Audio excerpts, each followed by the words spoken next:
우리가 지금 살고 있는 이 사회를 포스트 모더니즘 시대라고 합니다. 후기 근대주의라는 뜻입니다. 포스트 모더니즘은 기존 질서를 해체하고 또 권위주의를 타파하는 것을 표방하고 있습니다. 자율적 이성을 가진 개인을 절대화하여 개인이 원하는 것은 무엇이든지 할 수 있다는 개인의 무한적 자유를 표방하고 있습니다. 그래서 전통에서 탈피하여 새로운 문화를 창출하고 있는 어떤 좋은 면도 있을 수가 있다는 것입니다. 그동안 당연시 여겼던 정답은 하나라는 이 절대화를 보다는 답은 여러 개가 있다는 다양성을 추구하고 있습니다. 이것은 중세로부터 내려온 절대주의에 대한 반발이라고 할 수 있겠습니다. 정답은 하나라고 강요하였습니다. 그래서 이 다양성을 인정하지 않고 오직 하나만이라는 이것밖에 없다는 그러한 것을 주장하였습니다. 그 하나가 바로 종교였습니다. 기독교는 모든 것 위에 있었습니다. 철학은 신학의 시녀였고 모든 학문과 문화는 종교의 굴레에 들어가야 했습니다. 그래서 음악은 교회 예배용이었고 미술의 주된 배경은 성서의 인물이었고 문학 역시 신앙의 주된 주제가 신앙의 내용이었습니다. 이러한 억압감과 인간을 짓누리는 이 억압으로부터 굴레로부터 벗어나고자 하는 그 기운들이 꿈틀거리기 시작하였습니다. 이것을 이겨내기 위하여서 그동안 의지하였던 신의 힘이 아니라 인간 자신들의 이성을 필요로 하였다는 것이죠. 절대적인 신으로부터 오는 믿음이 아니라 이제는 다양하게 생각하는 인간의 이성을 우선시 여기게 되었다는 것입니다. 이것이 근대주의의 시작입니다. 근대란 절대적 신에서 벗어나 인간 스스로 깨닫고 계몽하자는 것이 근대의 정신입니다. 이러한 배경에서 일어난 운동인 르네상스는 이탈리아에서 시작이 되어 프랑스 혁명에서 꽃을 피우게 되었습니다. 기존 질서와 권위를 상정하던 왕정 체제는 프랑스에서 무너지고 이제 시민이 주체가 되는 새로운 세상이 열리게 된 것입니다. 이 흐름은 1960년대 후반 들어서 포스트 모더니즘으로 이어지고 오늘날까지 지속되고 있습니다. 이 시대를 살아가고 있는 현대인들인 우리들은 뭐든지 자기가 하고 싶은 것은 마음대로 할 수 있다는 이 권리를 당연시 여기고 있습니다. 이러한 분위기 속에서 살고 있는 이 사회에서는 부모의 바른 권위마저 흔들리고 있다는 것입니다.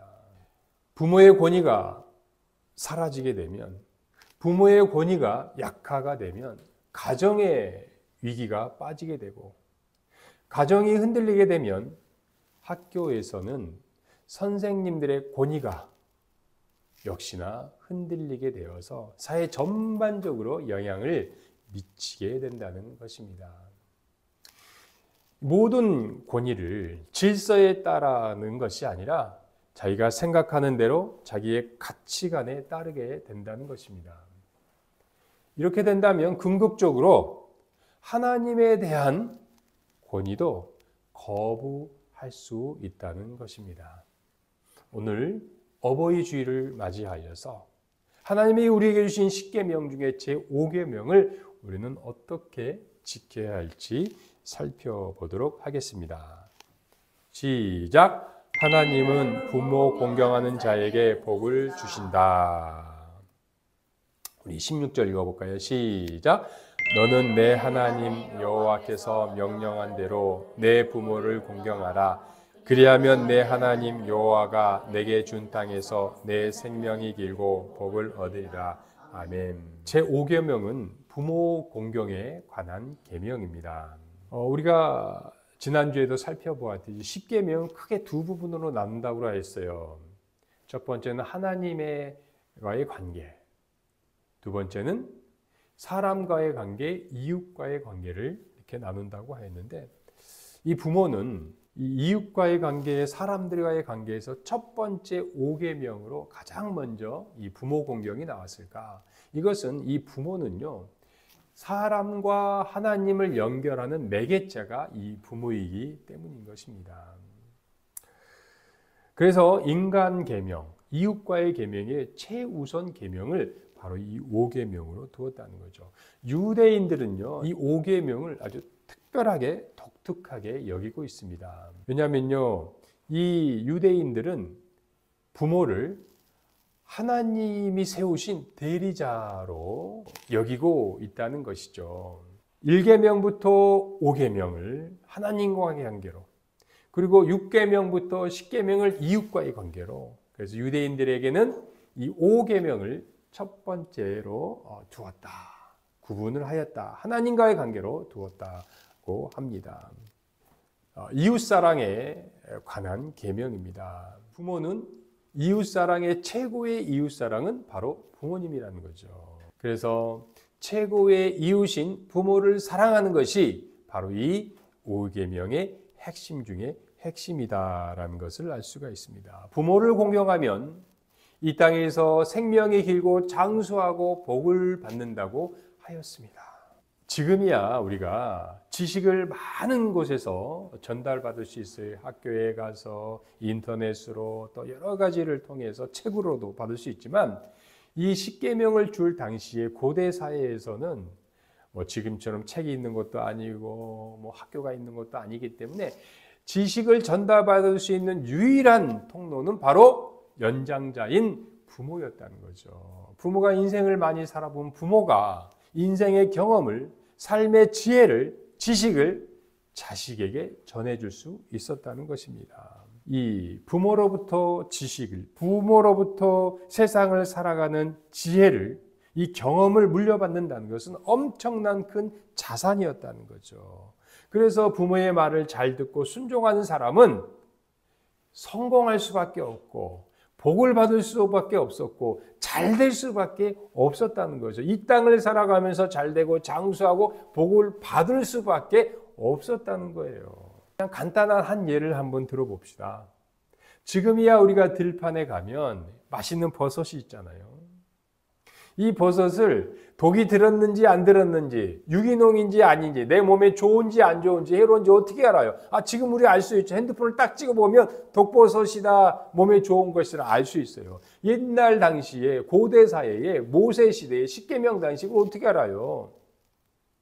그래서 오직 그것을 먹어본, 경험을 해본 부모만이 자식한테 알려줄 수 있는 거예요. 아들아, 딸아, 이건 먹지 마라, 먹어라, 알려줄 수 있다는 거예요. 그래서 몸을 해치지 않고 건강을 유지하고 이 땅에서 장수하고 복을 받을 수밖에 없었다는 것입니다. 또한 여러분, 부모를 공경하면요, 이웃과 공동체와의 관계가 잘하여서 범사에 형통을 할 수밖에 없다는 거예요. 여러분, 그 대표적인 여인이 있습니다.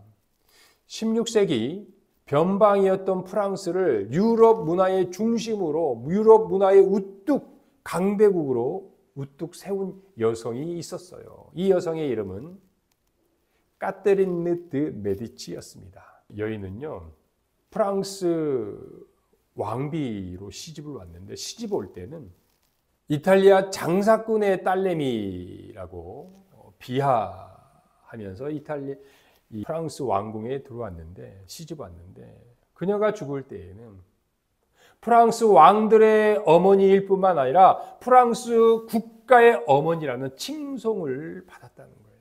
까테리네 드 메디치, 그녀의 이름에서 알 수 있듯이 그녀는 16세기 중세 최고의 가문, 이탈리아 메디치 가문의 딸이었어요.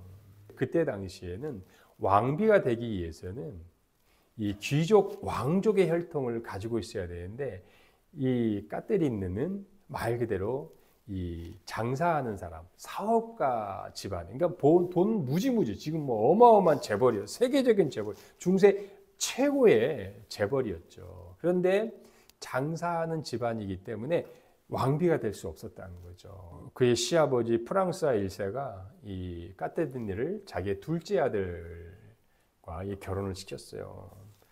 그래서 할 말은 있었죠. 어차피 왕비가 안 될 것이다. 큰아들이 있는데. 그런데 큰아들이 어린 나이에 죽고 말았다는 거죠. 그래서 왕비가 된 거예요. 그래서 온갖 모멸과 모함 속에서 이 왕비가 된 거죠. 시누이 뭐 이런 거는 둘째치고 궁정의 시녀들한테도 모함과 모멸을 받았다는 거죠. 이탈리아 장사꾼의 딸내미가 우리 프랑스의 왕비가 되었다라고 수군거렸다는 거죠. 자기를 보호해줘야 될 남편 앙리 2세는 막장 불륜의 주인공이라는 거죠. 자기가 어려서 유모였던 19살, 거의 뭐 20살 연상의 유부녀, 아줌마였던 어머니 뻘이었던 뿌에띠에라는 이 여성과 어려서부터 청소년 때부터 죽을 때까지 평생 불륜을 들이고 평생 이 사실혼 관계를 맺었다는 거죠. 그러니까 까테린느가 자녀를 낳으면 뺏어가지고 그 앙리 2세의 이 불륜녀였던 내연녀였던 뿌에띠에에게 맡겨서 길렀을 정도로 이 까테린은 정말로 무시와 모멸감 가운데 살았다는 거죠. 그의 시아버지 프랑스와 1세는 당시 최고의 권력을 힘을 가지고 있었던 신성 로마 제국의 카를 5세와의 전투에서 대패하고 포로로 잡히는 그런 수모를 겪었다는 거죠. 그럼에도 불구하고 까테린느는 그 시아버지를 지극정성으로 공경하였다는 거죠. 시아버지와 함께 말을 탈 때는 다리를 모으고 한쪽으로 승마를 타는 그 승마법을 유행을 시킨 사람이 이 까테린느예요. 시아버지에 대한 극진한 공경에서 나온 거죠. 그리고 이 까테린느는 이때 당시만 해도 여러분 프랑스 사람들은요, 인도 사람처럼 음식을 손으로 집어먹었다는 거죠. 자기의 친정 메디치가의 이탈리아의 격조 높은 이탈리아 요리와 이탈리아의 그 수준 높은 식탁 매너, 포크를 사용한 것, 이 까테린느가 프랑스 궁전에 전파하였고, 또 당시의 유럽 사람들, 특히 프랑스 사람들은요, 이 목욕을 하면 빨리 죽는다는, 기운이 빠진다는 게 있어서 평생 목욕을 안 했어요. 그래서 몸에서 냄새 나니까 이 까테린느가 어떻게 했어요? 향수를 들여온 거예요. 프랑스 향수가 이 까테린느에게 시작이 되었다는 거죠. 우리가 먹는 마카롱도 이 까테린느가 프랑스에 때려온 거고. 그녀는 자기의 시아버지 프랑스와 1세를 지극정성으로 공경하였다는 거죠. 그래서 까테린느는 바로 자기의 세 아들, 어린 세 아들을 왕위에 오르자 오랫동안 국가의 섭종으로서 다스리는 정말로 프랑스 국가의 어머니로서 69세 그때 나이로 천수를 누리는 장수하는 복을 누릴 수가 있었다는 것입니다. 둘째, 시작. 하나님은 부모의 허물을 덮으라고 하셨다. 우리 창세기 9장 22절과 23절 읽어보겠습니다. 가나안의 아버지 함이 그의 아버지의 하체를 보고 밖으로 나가서 그의 두 형제에게 알림해 셈과 야베스 옷을 가져다가 자기들의 어깨에 메고 뒷걸음쳐서 들어가서 그들의 아버지의 하체를 덮었으며 그들이 얼굴을 돌이키고 그들의 아버지의 하체를 보지 아니하였더라. 노아가 홍수 후에 포도주를 먹고 잠이 들었습니다. 포도주 기운인지 술 기운인지 옷을 벗고 알몸으로 잠을 잤다는 거죠. 이것을 둘째 아들 함이 본 거예요. 함은요, 아버지가 아버지의 그 허물을 보고 아무 조치도 취하지 않고 밖으로 나와서 형 셈과 동생 야벳에게 고자질하였다는 것이죠. 이 이야기를 듣고 함과 야벳은 당시의 풍습대로 옷을 어깨에 두르고 뒷걸음질 쳐가면서 아버지의 하체를, 아버지의 허물을 보지 않고 아버지의 허물을 덮어주고 나왔다는 거죠. 술에서 깬 노아가 자초지종을 알아본 거예요. 그랬더니만 둘째 아들 함은 아무런 조치를 하지 않고 부끄러움에 처한 자기를 그냥 내버려 두고 나가버리고 첫째 아들과 셋째 아들이 자기의 허물을 덮어주었다는 사실을 알게 된 거예요. 함은요, 그래서 이 노아는 함의 아들 가나안을 저주하고 셈과 야벳을 하나님께서 창대케 하시리라는 축복을 빌어 주었다는 거죠.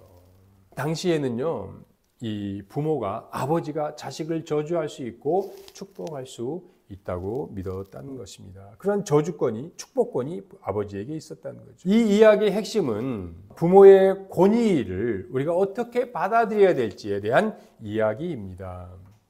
당시의 아버지의 권위는요, 정말로 절대적이었습니다.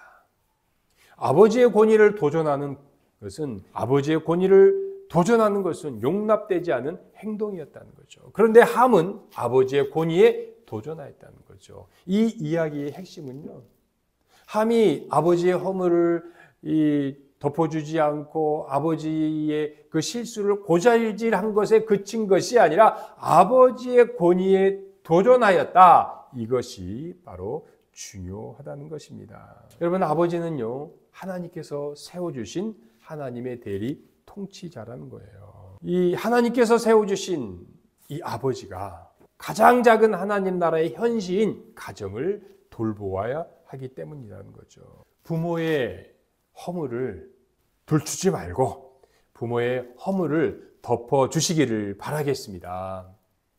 여러분, 부모도요, 여러분과 똑같은 한 인간으로서 약점을 가지고 또 실수를 할 수 있다는 것입니다. 부모의 이 약점을 덮어주지 못하고 부모의 실수를 퍼뜨려서 패가망신한 또 여성이 또 있다는 것입니다. 그녀의 이름은 스코틀랜드의 여왕이었던 메리 슈튜어트라는 여성입니다. 이 여성은 아까 우리가 좀 전에 살펴보았던 카테린 드 메디치의 며느리였어요.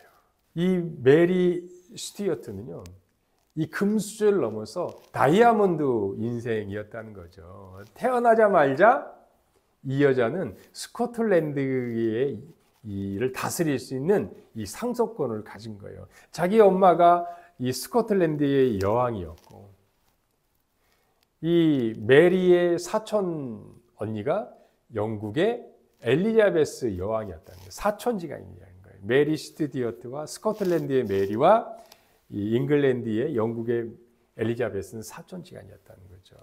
그런데 여러분, 모든 면으로 봐서 메리가 훨씬 많은 것을 갖췄다는 거죠. 엘리자베스는요, 여러분, 언제 죽을지 모르는 사생아였어요. 그리고요, 지금은 꼭 그런 건 아닌데, 당시에는 이 지도자가 되려면, 여왕이 되려면 큰 키가 어떤 권위의 상징이었다는 거죠. 여러분, 지금도 큰 키지만요, 당시 여러분, 엘리자베스 여왕의 그 권위가 다른 것도 나오지만 1m 76이었다는 거죠. 엘리자베스 여왕이. 그래서 엘리자베스 여왕이 다른 것도 있지만 다스릴 수 있었던 것은 큰 키에서 나온 권위와 위엄이었다는 거죠. 메리 스튜어트는 엘리자베스보다 더 큰 1m 80의 큰 장신이에요. 그리고 뛰어난 미모를 가지고 있었다는 거예요. 메리 스튜어트. 이런 많은 장점을, 좋은 것을 가지고 있었던 여성이었다는 거죠. 이 여성은요, 또 프랑스 2세와 결혼을 하여서 프랑스의 왕비가 되었다는 거죠. 이 많은 것을 갖춘 메리는 그 입단속을 하지 못하여서 패가망신을 하고 말았다는 거죠. 궁정의 시녀들과 한편이 되어서 자기 시어머니를 모함하고 시어머니를 또 비하하였다는 거죠. 시녀들과 함께 자기 시어머니는 신종 돈을 싸들고 와서 프랑스 왕비의 자리를 샀다라고 이 시녀들과 막 험담을 한 거예요. 결국 남편이 죽고 프랑스 2세가 죽고 나자 후에 그녀는 이 과부의 몸으로 자기의 고국 스코틀랜드의 여왕으로 갑니다. 그런데 얼마 지나지 않아 쿠데타로 반역을 일어나서 쫓겨나서 이제 도망가야 되는 신세가 된 거예요. 그런데 어디에도 이 여자를 반겨주지 않는 거예요. 사실 메리는 암살의 이기 가운데 가장 안전한 곳이 프랑스였어요. 메리는 이 프랑스에서 자라고 프랑스에서 교육을 받으며 프랑스의 왕비로 살았기 때문인 거죠. 그리고 자기의 이 외가이가 있는 자기의 외가였던 이 기즈 가문은 프랑스 최고의 실력가였어요. 그래서 프랑스만 가면 자기는 안전을 보장받을 수 있었는데 자기 시어머니를 하도 모함하고 시어머니를 이게 비하하기 때문에 프랑스에는 발을 디뎌놓을 수가 없었다는 거죠. 결국 나이 버리자 위험을 감수하고 이 잉글랜드의 엘리자베스에게 피신하였지만 결국 이 모함에 걸려서 또 형장에 이슬려 사라지고 마는 그런 비참한 운명을 맞이하고 말았다는 것입니다. 부모의 허물을 덮어주시고 부모의 권위를 세워주시기를 바라겠습니다. 세 번째, 시작.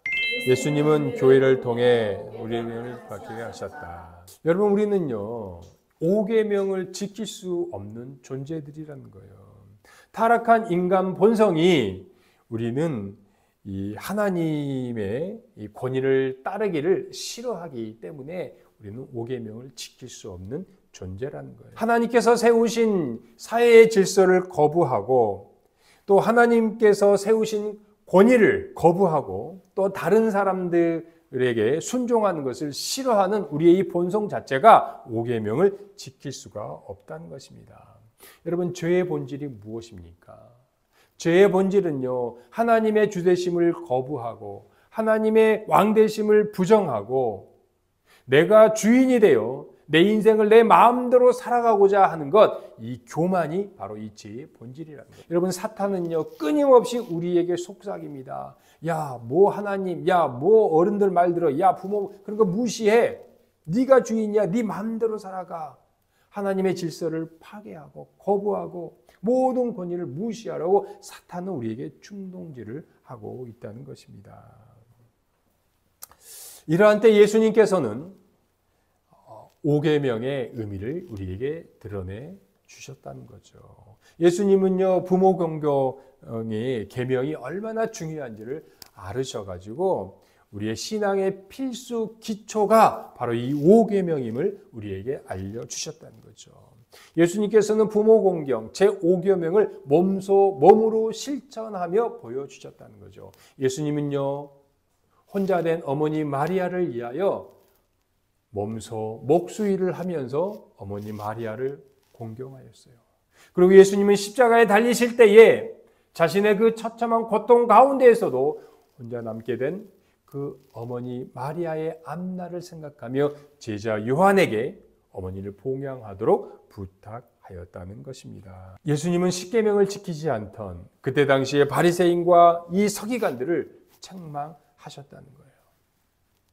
예수님 당시에는 이 유대인들에게는요 고르반 제도가 있었어요. 고르반 제도.